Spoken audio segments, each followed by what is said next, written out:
ವಿಟ್ಲದ ಎಲ್ಲ ವರ್ತಕರು ಮಾತ್ರ ನಿನ್ನೆ ನನ್ನ ಹತ್ರ ಬಂದಿದ್ರು. ಸುಮಾರು ಅರ್ಧ ಗಂಟೆಯಷ್ಟು ಹೊತ್ತಿಗೆ ನನ್ನ ಹತ್ರ ಚರ್ಚೆ ಮಾಡಿದರು. ನಾನು ಅವರದ್ದೆಲ್ಲ ಮನವೊಲಿಸುವಂತ ಕೆಲಸವನ್ನು ಮಾಡಿದ್ದೀನಿ. ನೋಡಿ, ಡಬಲ್ ರೋಡ್ ಆಗಬೇಕು, ರಿಂಗ್ ರೋಡ್ ಹೋಗ್ಬೇಕಿದ್ರು ನೀವು ಹೇಳಿದಾಗ ಅಷ್ಟೇ ಜಾಗ ಹೋಗ್ತದೆ, ಅಲ್ಲಿ ಎಲ್ಲ ಮನೆಗಳು ಎಲ್ಲ ಹೋಗ್ತದೆ, ಇದಕ್ಕಿಂತ ಜಾಸ್ತಿ ಮನೆಗಳು ಅಲ್ಲಿ ಹೋಗ್ತದೆ, ಅಲ್ಲಿ ಹೊಸ ಮನೆಗಳು ಇರುವಂತದ್ದು, ಇಲ್ಲಿ ಹಳೆ ಕಟ್ಟಡಗಳು ಇರುವಂತದ್ದು.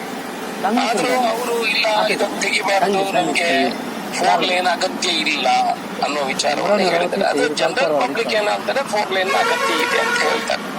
ನಾನು ಆದ್ರೂ ಹೇಳಿದ್ದೀನಿ, ನಿಮಗೆ ಬೇಡ ಅಂದ್ರೆ ಅಶೋಕ್ ರೈಗೆ ಬೇಡ, ಜನರಿಗೆ ಬೇಡ ಅಂದ್ರೆ ನನಗೆ ಬೇಡ. ಅವರನ್ನೆಲ್ಲ ಹಂತ ಹಂತವಾಗಿ ಮನ ಉಳಿಸುವಂತ ಕೆಲಸವನ್ನು ಮಾಡ್ತೇವೆ, ಅವರಿಗೆ ಅಭಿವೃದ್ಧಿ ಆಗ್ತದೆ. ಅದರಿಂದ ಮುಂದಿನ ದಿವಸಗಳು ಅವರ ಹತ್ರ ಕೇಳಿಕೊಂಡೇ ಮುಂದುವರಿಸುವಂತ ಕೆಲಸವನ್ನು ಮಾಡ್ತೇವೆ. ಈಗ 4 ಲೈನ್ ಅನ್ನು ವಿಟ್ಲ ಎಂಟ್ರಿ ವರೆಗೆ ತರುವಂತ ಕೆಲಸವನ್ನು ಮಾಡ್ತೇವೆ. ಮುಂದೆ ಅವರ ಹತ್ರ ಚರ್ಚೆ ಮಾಡಿ ಜನ ಒಪ್ಪಿಗೆ ಕೊಟ್ರೆ ಅಭಿವೃದ್ಧಿ ಮಾಡ್ತೇವೆ ಹೊರತು ಇಲ್ಲ ಅಂತ ಹೇಳಿದ್ರೆ ಅದಕ್ಕೆ ಆ ಕೆಲಸಕ್ಕೆ ನಾವು ಕೈ ಹಾಕ್ತೇವೆ.